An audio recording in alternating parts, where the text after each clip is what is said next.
Honda Click 125, sound check po tayo ng kanyang fuel pump.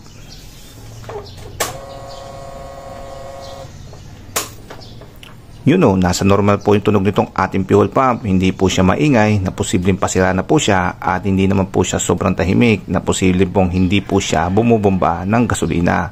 At yung paghinto naman niya ay nasa tama din po, hindi po sobrang haba at hindi naman po sobrang ikli. So mga pare ko, importante po na sa ulado po natin yung tunog nitong ating fuel pump. At sigurado naman pong masasaulo nyo kasi araw-araw nyo po ba naman ginagamit to at araw-araw nyo po rin siyang naririnig. At alam po natin, bago po natin bilhin tong ating Honda Click, ay meron po siyang sikat na issue, yung fuel pump issue. Nandyan yung nalubak lamang po, ay bigla na lang po nasira yung kanyang fuel pump at hindi na po makapag-deliver ng fuel. Pag ganun mga pare ko, pwede pong dalawa ang mangyari. Unang-una po dyan ay namumugak po itong inyong motor, at pangalawa po ay diretsyang titigil na po itong inyong motor at hinto, at hindi nyo na po siya mapapatakbo dahil sira na po ang inyong fuel pump. Ang tanong, yun lang po ba yung dahilan kung bakit nasisira po yung fuel pump nitong ating Honda Click? Ang sagot po natin dyan ay hindi po, dahil meron pa pong ibang dahilan, at hinati ko po to sa dalawa. At ang una po is yung hindi po natin may iwasan, at yung number 1 po sa listahan natin sa hindi may iwasan ay yung factory defect, which is nangyayari po yan pag mabago-bago pa po or bago pa po itong ating motor.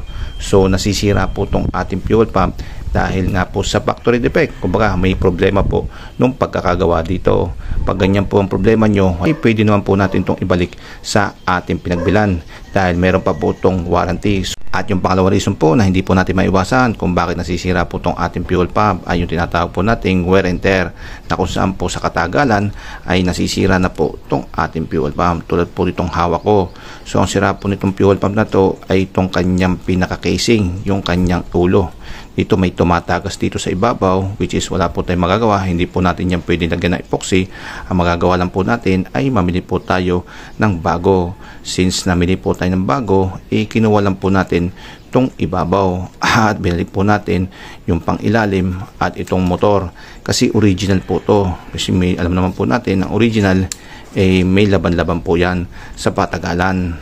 Pero bago po tayo magsimula ay alamin muna po natin yung mga parts ng ating fuel pump, which is tatlo lang naman po to. Unang-una po dyan ay itong casing, itong kanyang fuel level sensor, at syempre itong kanyang motor, which is ito po ang nasisira daw sa ating Honda Click. At ito, breakdown muna natin. Syempre mga wire na yan, tanggal natin. Ito po yung power supply nitong ating motor at yung power supply po ng ating fuel level sensor. Tanggalin natin to, ayan o. And then mapaghihiwalay na po natin itong ating motor at itong ating casing. So ito po ang salarin kung bakit tumihinto itong ating Honda Click, dahil po nasisira daw itong motor pag nalulubak. Ito na po yung kanyang pinaka-fuel pumps, at ito na po yung tatlong parts niya. Una po is pinaka-casing niya, at kasama po sa casing ay yung papasok po ng fuel at palabas po ng fuel. At ito po yung kanyang power supply. Sa loob po nitong ating casing, nandito po yung pinaka-impeller niya. Ayan, katulad po nasa drawing. At dito naman po yung kanyang armature o yung kanyang pinaka-motor or dinamo. Then sa loob po ng nakita nyo, ayan po yung impeller niya. Ayan, kaya pag ito po ay sinuplayan natin ng 12 volts, ito po ay pipitik ng pagganun kasi iikot po yung kanyang dinamo. Itik lang po dahil bawal na bawal po sa ating motor yung hindi po siya nakalubog sa fuel, dahil kailangan po nito ng lubricant at cooling. Yun, ganun lang mga pare ko. Okay na po yun. Nakita nyo, pumitik po itong ating motor pag ganun dahil umikot na po yung kanyang impeller at itong ating motor. Confirm, dynamo motor nga po siya, at meron po siyang armature, meron po siyang shafting, at meron po siyang bushing bearing. So may tendency po talaga siya masira pag naalog, lalo na po pag vertical. Kasi nag-uumpugan po yung shafting at yung bearing, umiikot po yon, at may tendency po siyang umipit. So pag umipit po yon ay hihinto po itong ating motor. O kaya yung connection po nitong ating power supply ay nagkaroon po ng problema at nagkaroon po tayo ng lost connection dito sa ating armature. Posible po sa dumi o kaya naman po in offset ay hindi na rin po andar itong ating motor. So nakadesign naman po ito sa ganung sitwasyon, sa vibration, pero hindi pa rin po natin maiwasan na masira ito dahil po sa ganito mga pangyayari. Ito na po yung pangalawang dahilan kung bakit nasisira po itong ating fuel pump na pwede po natin maiwasan. So may magagawa po tayo dito. Ang number 1 po sa listahan natin ay yung maduming fuel. So pag nakakarga po tayo ng maduming fuel, ay posible po yan bumara sa ating fuel filter. At the same time, barado po itong ating filter at wala po masyadong pumapasok na fuel sa ating fuel pump. So mahina rin po yung discharge pressure nito. At ang gagawin po ng ating fuel pump ay magwo-work po ito na magwo-work. Iikot po ito ng iikot hanggang ma-reach niya po yung 40 PSI. At saka iikot niya po na matagal, ay posible po magkaroon ng overheat itong ating fuel pump, kasi yung fuel din po ang source ng lubrication ng ating fuel pump at the same time ay cooling.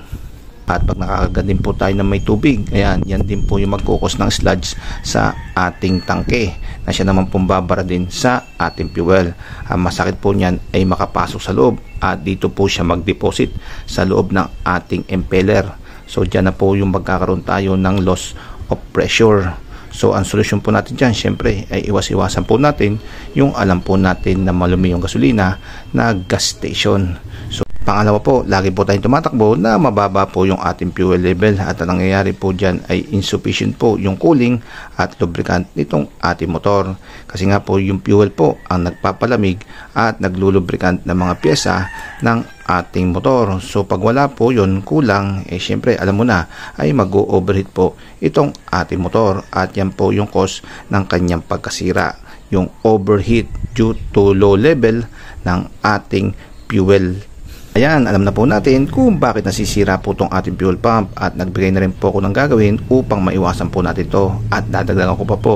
At yung idadagdag ko po ay mag-check at magpalit po kayo ng fuel filter sa tamang oras. Pag nakita nyo marumi na, palitan nyo na. At kahit na po hindi marumi at inabot nyo na po yung time na po papalit, ay palitan nyo na po. Pangalawa, sa mga naka-contact leak, pag 1 bar na po ang level ng inyong fuel, ay magpagasolina na po kayo at wag nyo na pong hintayin mag-blink pa. At sa mga naka-analog naman, pag mag-red na po, malapit na mag-red, ay magpagasolina na rin po kayo. Sa mga lumang motor naman na marami na po yung loob ng tangke, ay mag-schedule na po kayo kung kailan nyo po ito lilinisin.